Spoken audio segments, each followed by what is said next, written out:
Козметичка шминка или вистинско реконструирање на владиниот состав. Наместо помпезно најавуваната чистка на Илинденска број 2, премиерот се одлучи за делумна ротација на сектори и 4 нови имиња во министерските позиции. Изборот на староновите имиња најдоа на жестока реакција кај јавноста. Новиот почеток, како што го најавуваше Заев, се замени со коалициски договори и ротација, коментираат познавачите. Децидни се дека реконструкцијата потврди во очекувањата на граѓаните. Мислам дека реконструкцијата генерално ги потврди очекувањата.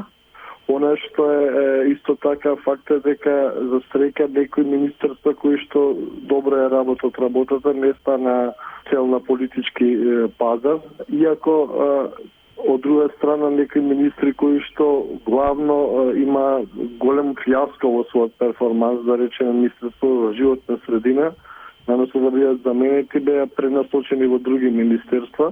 Јавноста очекуваше повеќе. Реакциите се големи за изборот на кадри во однос на компетентноста, особено што Заев себе се си додели уште една функција, а за дел од новите министри на задоволството кај граѓаните е големо.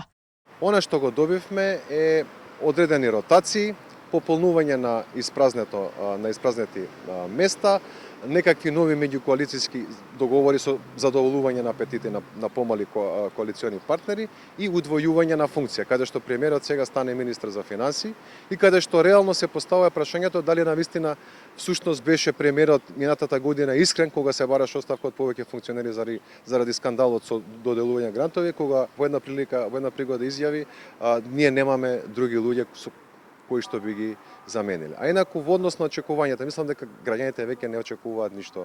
По вчерашната одлука на Заев за промени во владата, колумнистите денеска прашуваат каква е оваа владина реконструкција. Ордановски, кој во последната колумна одлуките на Заев ги карактеризира како скандалозни, а реконструкцијата солена шега, бара пратениците да размислат дали да го дадат својот глас за овој нов владен состав.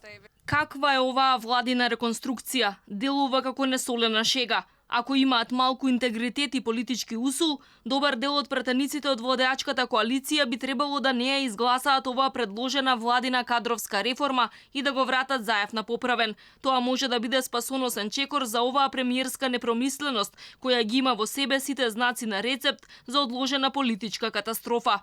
По повеќе од месец и половина на тегања, кого ќе зафати метлата ветена по лошиот изборен резултат во државните и партиските редови, изненадување плюс беше позицијата министер за финансии со која се награди премиерот. Како што веќе и најави пак, Ахмети наместо реконструкција дозволи само ротација на функциите, па единствено во коалициониот пазар изгоре Хазби Лика кој беше дел од секретаријатот за Рамковен. Собраниската седница на која единствена точка на дневен ред ќе биде владината реконструкција веќе е закажана за среда во 11 часот, а за да помине предлогот на владата потребни се 61 глас.